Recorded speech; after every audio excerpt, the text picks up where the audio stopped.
If, like me, you're between your mid-20s and early 40s, then you're considered a millennial. We are now the largest generation in Australia, but we're also the most criticised, mostly by those who are older than us. They whinge we're lazy and entitled. So what? Well, apparently it matters when it comes to working. We're causing our bosses headaches because we're so demanding. We want greater flexibility in our jobs as well as more freedom to enjoy acting our age. And if we don't get what we want, well, watch out. A stroll through the Colorado countryside is the leisurely way Gabby Judge starts her workday. I had a come to Jesus moment with myself where I was like, what do you want? And I was like, I want to work whenever I want. I want to be able to do what I want. What Millennial Gabby wants, Millennial Gabby usually gets, and that includes making her job work for her. I have a whole program called the Lazy Girl Job Program. And so after throwing away her corporate career, Gabby has started an online business that antagonises the very concept of regular work, dubbing herself the anti-work girl boss.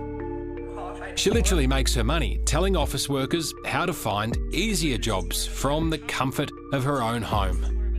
What was that title again, and what does it mean? How I really envision anti-work girl boss is finding a way for all of us to find our own success that's not necessarily centered around our 9-to-5, and that can look like creating career portfolios, entrepreneurship, like whatever it is. Called it Lazy Girl Jobs, not because we're being lazy. It's an anti-hustle dig. 13,000 kilometres away in Sydney, tradie Alex Fuentes, who definitely isn't a millennial, is halfway through what could turn into a 12-hour day. The money's good, and I work hard to justify the pay packet at the end of the week. Safe to say, Alex's work is about as far away from a lazy job as you can get. After clocking on at 6:30, his week is massive. A minimum of about 40 hours can extend to 60, and I have been known to do up to 70 hours. People doing honest, hard yakka like Alex can only dream of taking on an easier or more flexible job.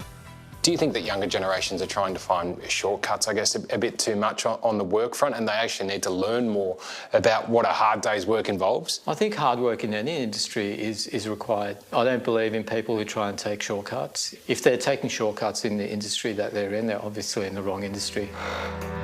Increasingly, younger generations are busy trying to redefine what work means. Don't do more. A bare minimum Monday working from home. Join me tomorrow for Don't Test Me Tuesday. With millennials now overtaking boomers as the largest working generation, you are 100% replaceable. They're sending shockwaves through the employment landscape with their demands for a better work-life balance. So are they actually onto something here? Or, like most boomers think, are millennials lazy? No. Millennials aren't lazy. Millennials are incredibly hardworking. In January this year, activist and political campaigner Sally Rugg unwittingly became the face of young Australia, standing up to their boss. Do you ask your staff to work unreasonable hours? I'm sorry, I won't be commenting today. It was the court case that had Canberra buzzing, with Sally taking on both her employer, Independent MP Monique Ryan, and the Commonwealth, claiming she'd been forced to work an unreasonable amount of overtime. For Sally, regularly slaving away at 70-hour weeks in Parliament was simply unsustainable. And in the end, the case itself was also exhausting, with all parties settling out of court. This is now the first time Sally's spoken publicly about the issue. It seems to me that if the Australian Parliament can govern a nation of 25 million people, can make huge decisions about expenditure and revenue and sending us to war, then they can probably be a really safe, productive workplace for the staff who work in the building. During COVID, I guess you found a bit of a new passion Yeah, I mean, I've always been interested in gardening. And Now back in a regular Monday to Friday job, Sally has woken up and smelt the roses about what a working week should look like. Well, how many hours a week would you do in your current job?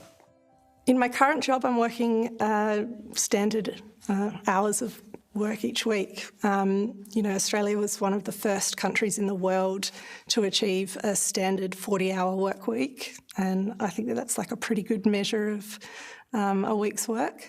Do you think it's almost become too normalised that people just work themselves to the bone these days? Absolutely. The hours that Australians are clocking up is completely off the charts. Australia is among the burnout capitals of the world. There's about 4 million Australians who are working more than 45 hours a week, 2 million working more than 50 hours a week, and 1 million people working more than 60 hours a week. There's a huge segment of the population working really long hours, and it's been completely normalised to the point where it doesn't really raise an eyebrow. The reality really hit when Sally compared what she was gaining financially to what she was losing from her personal life. Buying a home is, for someone my age, is almost unimaginable now, and the only way it's potentially theoretically meant to be possible is with more and more hours of work, and that's not sustainable. You know what the boomers would say to you? We all had to work hard to get here, so you have to too. I really respect how hard boomers have worked all their lives too.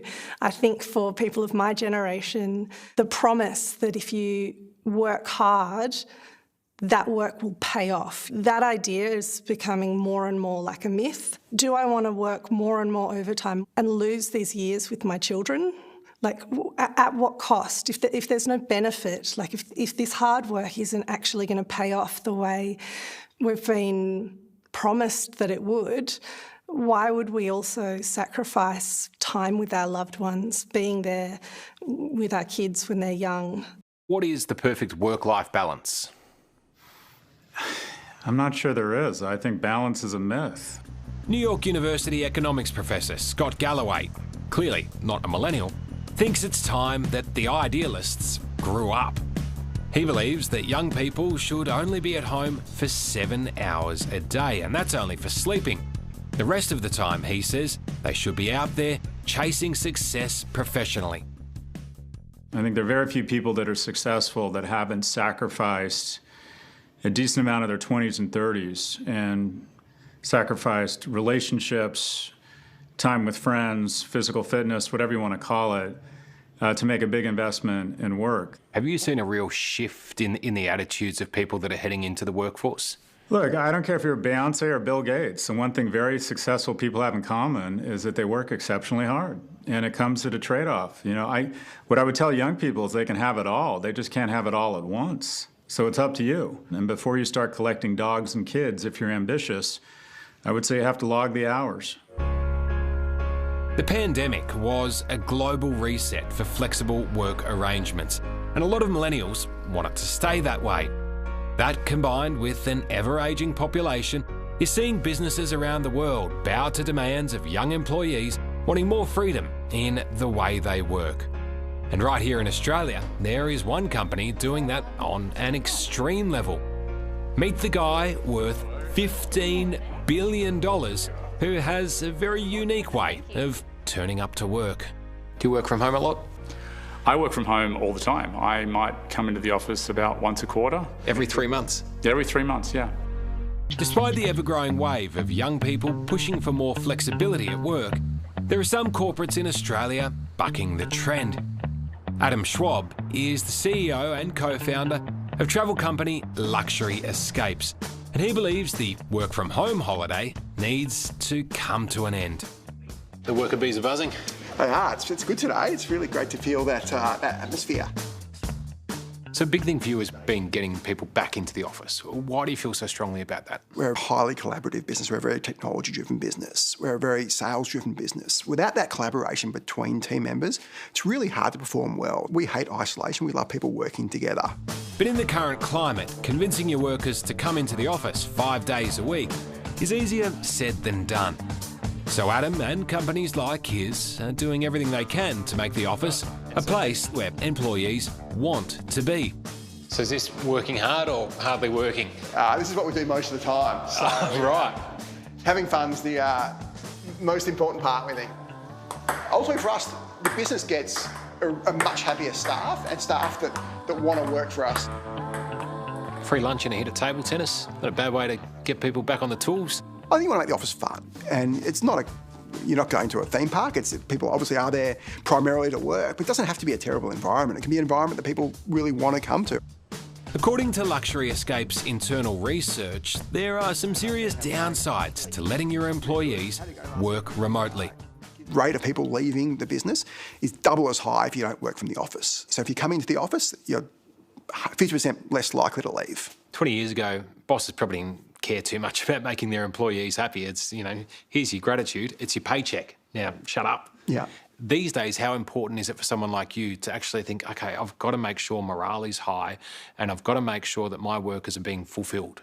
I think the bar's raised. I think you're right. Like in terms of when I was a lawyer 20 years ago, you expected to stay till 7 o'clock every night. If you needed no work, you couldn't leave before the partner or whatnot. That's certainly changed. So there's been a lot of differences in terms of how managers and executives think about the relationship with talent.